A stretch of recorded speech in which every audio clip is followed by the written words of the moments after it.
January 5th, 1945. 5 days before combat begins, Enterprise meets up with its task force. There are 6 full-size carriers, 6 light carriers, battleships, destroyers, and support craft. 116 ships in all. The most powerful naval strike force the world has ever seen. The task force makes its way to the South China Sea. It is the first time that Allied forces have entered the Japanese-controlled sea since the war began.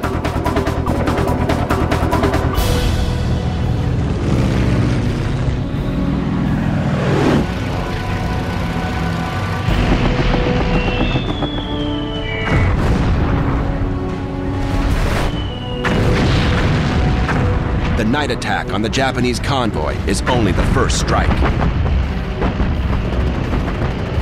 Over the next 3 days, Bill Martin's night group bombs Japanese-held Saigon, Hong Kong, and Canton. The first strikes on these vital mainland ports.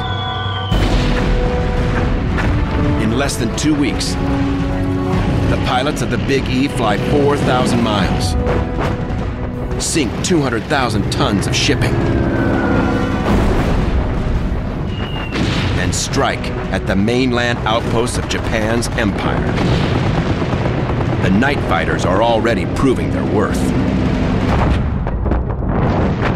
2 weeks later, Enterprise gets its biggest challenge.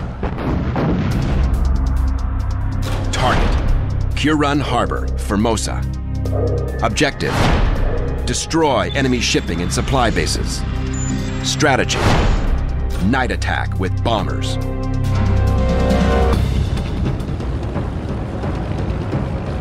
January 22nd, 2 a.m. 7 TBM Avengers launch into the night. Each carries 2 500-pound bombs, 6 5-inch rockets, 1 pilot, 1 electronics officer, and 1 radar operator. It's not an easy position. We had to navigate where we wanted to go, plus use radar, plus drop bombs, plus drop flares. Bill Martin personally leads 3 planes in the Formosa strike. The other section is led, once again, by Lieutenant Russ Kippen. They fly due west for 212 miles, then northwest for another 100 miles, until they reach the island of Formosa. The radar man picks up the pattern of Kure Harbor on the radar scopes at 4:30 a.m. The attack begins. The TBM's targets are the outer and inner harbors, fat with supply ships. Land-based targets are vital oil tanks and a small arms factory. But those who fly by radar can die by radar. Japanese radar picks up the incoming attackers, and anti-aircraft fills the sky.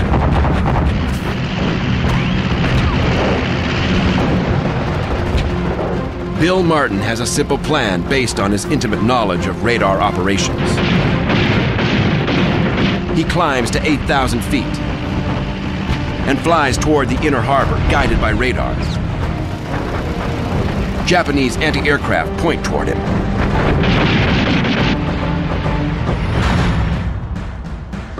What the enemy doesn't know is that Russ Kippen is flying 8,000 feet directly below him, so that both planes show up as a single blip on the Japanese radar. As the anti-aircraft targets the high planes, Kippen's Avengers soar in undetected.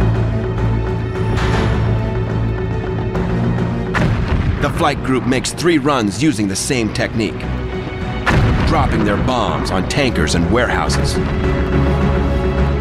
One Avenger unleashes its rockets on a small arms factory.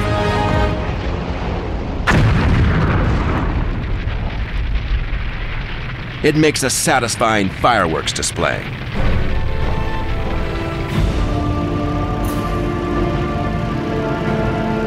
But as the flight group veers back home, 3 planes are unaccounted for. Last I heard of Kippen, he said that searchlights were bothering him. Then he didn't hear anything more about him.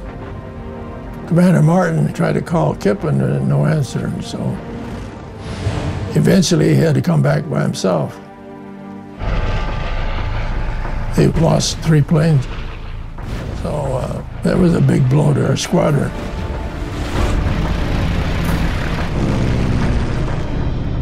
Despite their losses, the night bombers of Enterprise keep up the pressure on the enemy, with midnight attacks on the Japanese home islands,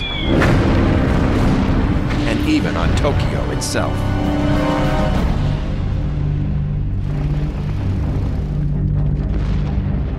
And now that the Japanese know they can be hit, they become more ferocious in their defenses and more desperate in their attacks.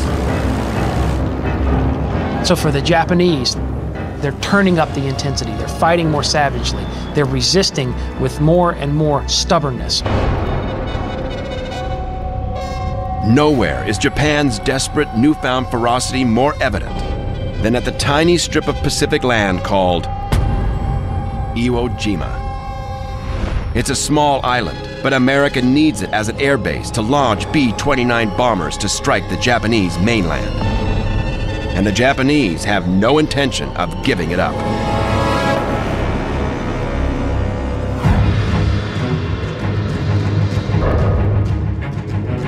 On February 19th, the U.S. invasion of Iwo Jima begins.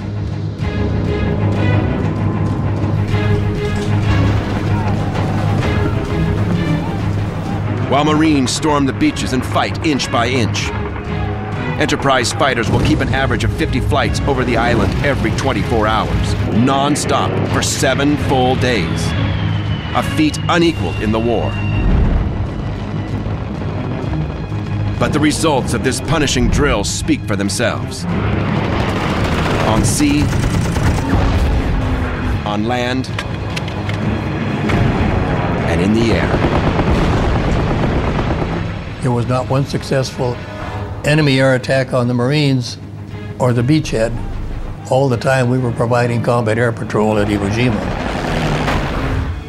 from the 21st of February until the 10th of March.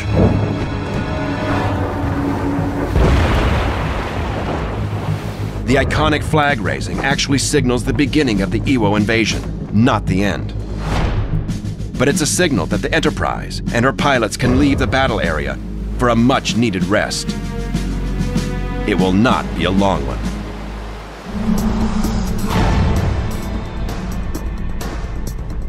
March 18th, 5:17 a.m. Enterprise floats near Iwo Jima as the first flights return from their night bombing raids. Enterprise radar spots a formation of aircraft 75 miles away and closing fast. But they can't tell if the planes are friend or foe. At 7:30 a.m., the men of Enterprise see the formation themselves. It looks like an American squadron. A single plane breaks away from the group 500 feet above sea level and begins a shallow glide toward Enterprise. We watched it coming, and she looked just like a TBF. Nobody fired at it. All we could see was the front. And she kept coming and coming and coming. But at 2